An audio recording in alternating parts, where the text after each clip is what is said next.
एक ऐसा शक्तिशाली अस्त्र जिसके डर से स्वयं महादेव भी डरते थे। एक ऐसा शस्त्र जिसके खौफ से स्वयं श्री राम भी भयभीत हो गए थे। और एक ऐसा अस्त्र भी था जिसका इस्तेमाल करते ही भगवान श्री कृष्ण रण छोड़कर भाग गए थे। एक ऐसा शस्त्र जो पूरी सृष्टि को नष्ट करने की ताकत रखता था। दोस्तों, आइए जानते हैं हमारे सनातन इतिहास में वर्णित सबसे शक्तिशाली अस्त्रों और शस्त्रों के बारे में। हमारे महान काव्यों को अगर हम पढ़े तो उनमें ऐसे कितने ही अवसर आते हैं जब योद्धाओं, देवों, यक्षों, राक्षसों आदि द्वारा युद्ध में कई शक्तिशाली अस्त्रों और शस्त्रों का उपयोग किया गया। इनमें कितने ही दिव्यास्त्र ऐसे थे जिसका उपयोग उस समय नहीं किया गया होता तो इतिहास कुछ अलग सा होता, कुछ मजबूरी में और कुछ तो बस उन्माद मचाने के लिए चला दिए गए। दोस्तों, वीडियो को पूरा देखें और कमेंट में ओम नमः शिवाय जरूर लिखें। नंबर 10, इंद्रास्त्र। ये इंद्रदेव का एक प्रबल अस्त्र है। लक्ष्मण जी ने इंद्रास्त्र चलाकर ही मेघनाद का वध किया था। श्री राम ने इसी अस्त्र को चलाकर कुंभकर्ण को मार गिराया था। अर्जुन ने महाभारत में इसका उपयोग कई बार किया था। नंबर 9, ब्रह्मास्त्र। हमारे सनातन धर्म में ये माना जाता है कि धर्म और सत्य को बनाए रखने के उद्देश्य से ब्रह्मास्त्र का निर्माण ब्रह्मा जी द्वारा किया गया। ब्रह्मास्त्र की चपेट में आने से लक्ष्य पूरी तरह से नष्ट हो जाता है। इसका उल्लेख हमारे वेदों और महाकाव्यों में कई बार आता है। इसकी मारक क्षमता अचूक है। नंबर 8, वासवी शक्ति। इंद्रदेव की ये मोघ शक्ति उन्होंने कर्ण के कवच और कुंडल के बदले दी थी, पर कर्ण इसका उपयोग सिर्फ एक ही बार कर सकता था। इसी से कर्ण ने घटोत्कच का वध किया था। नंबर 7, रौद्रास्त्र। स्वर्ग लोक में अर्जुन ने इसी अस्त्र का उपयोग कर हजारों काल के व्यक्तियों का वध किया था। अर्जुन इस अस्त्र को कर्ण पर भी चलाने वाले थे, पर उसी समय कर्ण के रथ का पहिया भूमि में धंस गया था। इसीलिए अर्जुन ने इसको वापस ले लिया था। श्री राम ने इसका उपयोग कुंभकर्ण पर किया था। नंबर 6, वज्रास्त्र।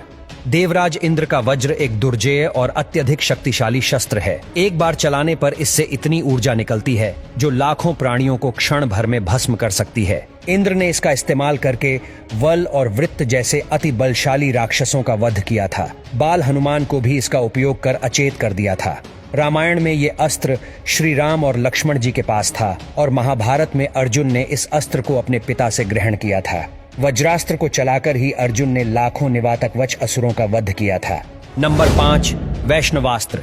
यह अस्त्र अपने लक्ष्य को पूरी तरह से नष्ट करने में सक्षम है, चाहे वे लक्ष्य किसी भी प्रवृत्ति का हो। इस अस्त्र को स्वयं भगवान विष्णु जी से ही ग्रहण किया जा सकता है। श्री राम को इस अस्त्र का ज्ञान था और महाभारत में भवदत्त ने इसका उपयोग अर्जुन पर किया था, जिसको श्री कृष्ण ने अपने ऊपर ले लिया था और वह एक माला में बदल गया, क्योंकि श्री कृष्ण भगवान विष्णु जी के ही पूर्ण अवतार थे। नंबर 4, ब्रह्मशीर। यह ब्रह्मा जी का सबसे शक्तिशाली अस्त्र है। इसे ब्रह्मास्त्र से भी 4 गुना अधिक शक्तिशाली माना जाता है। रामायण काल में इसका ज्ञान श्री राम और लक्ष्मण जी दोनों को था, पर इसका उपयोग उन्होंने नहीं किया। महाभारत में इसका ज्ञान गुरु द्रोण, अर्जुन और अश्वत्थामा को था। कुरुक्षेत्र युद्ध के अंत में अश्वत्थामा ने अर्जुन पर ब्रह्मशीर चला दिया था, जिसके जवाब में अर्जुन को भी अपना अस्त्र छोड़ना पड़ा था। पर बीच बचाव के कारण अर्जुन ने तो अपना अस्त्र वापस ले लिया, पर अश्वत्थामा ऐसा करने में असक्षम थे और उसे उत्तरा के गर्भ की ओर मोड़ दिया। नंबर 3, नारायणास्त्र। यह भगवान विष्णु का एक शक्तिशाली दिव्यास्त्र है जिसका प्रतिकार करना असंभव है। इसका प्रतिरोध करने से इसकी शक्ति बढ़ती जाती है और इसका केवल एक ही प्रतिकार है, और वे ये कि शत्रु अस्त्र छोड़कर नम्रता पूर्वक अपने आप को अर्पित कर दे। इसका उपयोग महाभारत में अश्वत्थामा ने पांडव सेना पर किया था। कुछ ही समय में इस अस्त्र ने पांडवों की एक अक्षौहिणी सेना नष्ट करती थी। तब श्री कृष्ण ने सबको इसके आगे नतमस्तक होने की सलाह दी थी। नंबर 2, पाशुपतास्त्र। यह भगवान शिव का एक अति शक्तिशाली अस्त्र है जो संपूर्ण ब्रह्मांड को पलक झपकने से भी पहले नष्ट करने में सक्षम है। त्रिपुरा 3 अविनाशी दानव नगरों को नष्ट करने के लिए भगवान शिव ने पाशुपतास्त्र का ही उपयोग किया था। इस बाण का निर्माण भगवान शिव ने किया था। महाभारत में इसका ज्ञान केवल अर्जुन को ही था और रामायण काल में श्री राम को यह अस्त्र ब्रह्मऋषि विश्वामित्र जी से प्राप्त हुआ था। इसका उपयोग मानसिक संकल्प से, दृष्टि से, वाणी तथा धनुष द्वारा भी कर सकते हैं। इनमें से चाहे जैसे भी इसका आह्वान हो, शत्रु का नाश होना तय है। पहले स्थान पर भगवान शिव का त्रिशूल और विष्णु जी का सुदर्शन चक्र आते हैं। भगवान शिव का त्रिशूल समस्त अस्त्र शस्त्रों से अधिक शक्तिशाली है।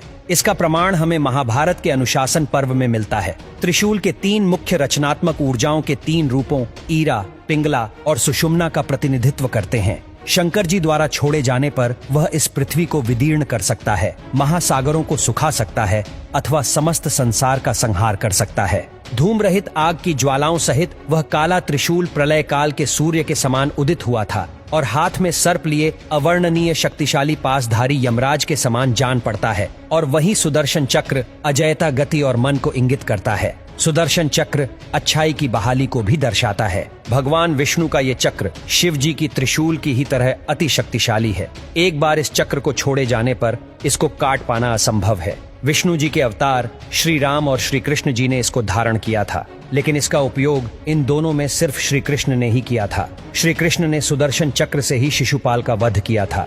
महाभारत के अनुसार भगवान शिव ने ही यह चक्र विष्णु जी को प्रदान किया था। इनके अतिरिक्त कई और प्रबल अस्त्रों का माननीय उल्लेख है, जैसे कि कर्ण का भार्गवा अस्त्र, जिससे उसने बड़ी संख्या में पांडव सैनिकों को क्षति पहुंचाई थी। नागपाश, जिसके उपयोग से मेघनाद ने श्री राम और लक्ष्मण जी को बांध दिया था। इससे मुक्ति के लिए गरुड़ देव को बुलाना पड़ा था। भगवान कार्तिकेय जी का शक्तिशाली अस्त्र वेल, ये माँ दुर्गा ने कार्तिकेय जी को दिया था।